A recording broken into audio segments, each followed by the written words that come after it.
నాగార్జున సాగర్ మరి కేఆర్ఎంకి అప్పగిస్తూ ఒప్పుకొని వచ్చేది. కొట్లాడతారా? దమ్ముందా? ఒక్కనాడన్నా మీ జీవితంలో కృష్ణా జలాల పైన రాజశేఖర రెడ్డి దుర్మార్గం చేసినాడైనా, చంద్రబాబు నాయుడు చేసినాడైనా ఒక్కరోజంటే ఒకరోజు మాట్లాడిందా? మళ్ళీ ఇవాళ కృష్ణానది పైన ప్రాజెక్టుల గురించి కొట్లాడాలన్నా, గోదావరి నీళ్లు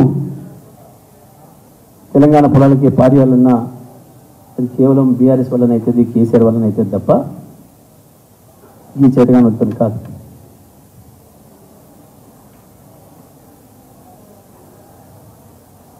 ఓవైపు కాంగ్రెస్లో ఉంటుంది మోడీతో సంబంధాలు, వాళ్ళ నాయకుడు పైన అదాన్ని నిలుపుతుంటాడు, ఈయన అదాన్ని కలిసి వస్తుంటాడు, అదాని ద్వారా మోడీకి సమాచారం ఇస్తుంటాడు. మాది ముక్కలవడం కాదు, మీది అవుతుంది గుర్తుపెట్టుకోండి. ఏకనాథ్ షిండేలు మీ దాంట్లో వెళ్తారు, అది గుర్తుపెట్టుకోండి. దానికి నువ్వే అవుతావో మీ బాస్ అవుతాడు ఏకనాథ్ షిండేలు. బీఆర్ఎస్ పార్టీ మీద ఇటువంటి చాలా గుర్తించుకుంటూ వచ్చింది. దీని మీదే బతికారు మీరు, మీ బాసులు, మీ ఆంధ్ర బాసులు అందరూ కూడా ఇట్లనే చెప్పుకుంటూ బతికిండ్రు. అయినా బీఆర్ఎస్ నిలబడి ఉన్నది, ఉంటుంది. తెలంగాణ ఉన్నంత కాలం బీఆర్ఎస్ పార్టీ ఉంటుంది. పార్టీలు చేసామని ఇవ్వలే మీకు ప్రజల అధికారం, పనిచేయమని ఇచ్చింది. ఏమో టీఆర్ఎస్ ఇప్పటిదాకా ఇచ్చింది, ఇది ఇస్తూనే ఉంటుంది. ఇది వీళ్ళేదో 420 హామీలు ఇచ్చారు. ఇక 40 వచ్చినా చాలు కదా, మనకు అదనంగా వస్తుంది. ఉన్నాయైతే పోవు కదా, కేసీఆర్ పెట్టినా ఎక్కడ పోవు కదా అని ప్రజలు కొంచెం అదమర్చింది.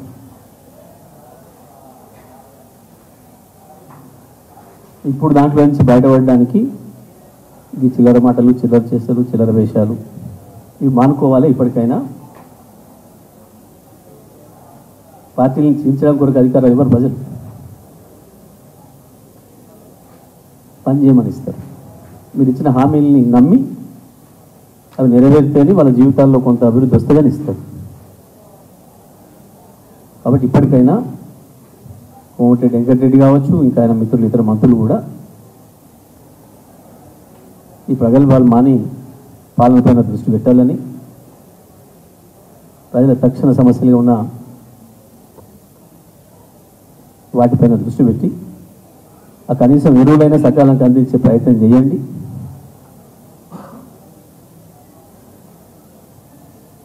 రైతు బంధులు, రుణమాఫీలు, గ్యాసులు, విద్యుత్ ఛార్జీల మాఫీలు వాటిపైన దృష్టి పెట్టాలి తప్ప ఈ కేవలం ఏదో బీఆర్ఎస్ చీల్స్తామని చెప్పేదాంతోనో, బీఆర్ఎస్ చీల్చడంతోనో ప్రజల నుంచి తప్పించుకుంటామని అనుకుంటే మీ అమాయకత్వం అవుతుంది. మీరు మమ్మల్ని చీల్చడం కాదు, ప్రజల్ని మిమ్మల్ని చీల్చి చెండాడతారు. అది గుర్తుపెట్టుకొని పనిచేయాలని చెప్పి హెచ్చరిస్తా ఉన్నాను.